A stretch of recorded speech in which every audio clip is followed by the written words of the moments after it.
आमर मशामर्दिनी नाट्रे जे नारद भूमिका बाहर से झीर एटा गीत रिहर्सल चली आज रविवार आमर आमर शिशु जत्न अनुष्ठान रविवार दिन टे बेसिक म्यूजिक क्लास हेसी से लगी आज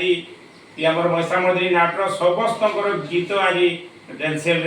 चलई आरंभ।